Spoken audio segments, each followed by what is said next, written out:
চীনের দুঃখ যেমন হুয়াংগ নদী, তেমনি নোয়াখালীর কোম্পানিগঞ্জের বেশ কয়েকটি ইউনিয়ন চর পার্বতী চর এলাই মুচাপুর সহ এখানকার হাজার হাজার মানুষের দুঃখ হলো এই ছোট ফেনী নদী এবং বামনী নদী।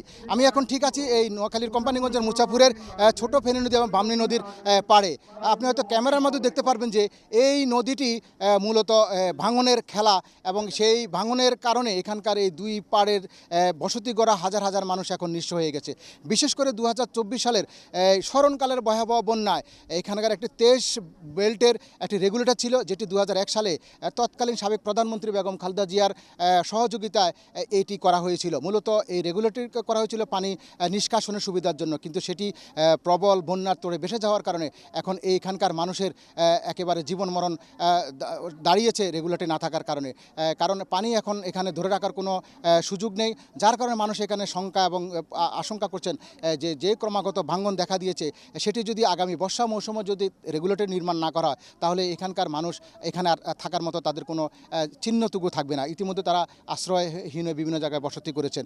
এখানকার যে মানুষের শুধু যে নদী ভেঙে ঘরবাড়ি ভেঙেছে তা না, মানুষের এখানে ফসলি জমি, হাজার একর জমি ছিল, বিভিন্ন ধরনের মাছের ঘের ছিল, সবগুলো কিন্তু এখন নদীর এই ভাঙনে ভেসে গেছে। এই রেগুলেটর নির্মাণ করার জন্য তত্ত্বাবধায়ক সরকারের উপদেষ্টা সৈয়দা রিজওয়ানা হাসান তিনি পরিদর্শন করে আশা দিয়েছিলেন যেন এখানে একটা রেগুলেটর করা হবে, কিন্তু সেটিও বিগত তত্ত্বাবধায়ক সরকার আমলের হয়নি। এখন বর্তমান সরকারের কাছে এখানকার মানুষের একমাত্র দাবি যে দ্রুত যেন এখানে একটি ভালো টেকসই উন্নত মানের রেগুলেটর নির্মাণ, পাশাপাশি এখানে একটি তার আগে এই নদীর ভয়াবহ ভাঙন রোধ করার জন্য এবং আগামী বন্যা বা বর্ষার আগে দুই পাড়ের ভাঙন রোধ করার জন্য নানা ধরনের উদ্যোগ নেওয়া, এবং এখানে একটি ডুবো বাঁধ দিয়ে মানুষের চলাচলের ব্যবস্থা করার জন্য এখানকার মানুষের এখন একমাত্র দাবি।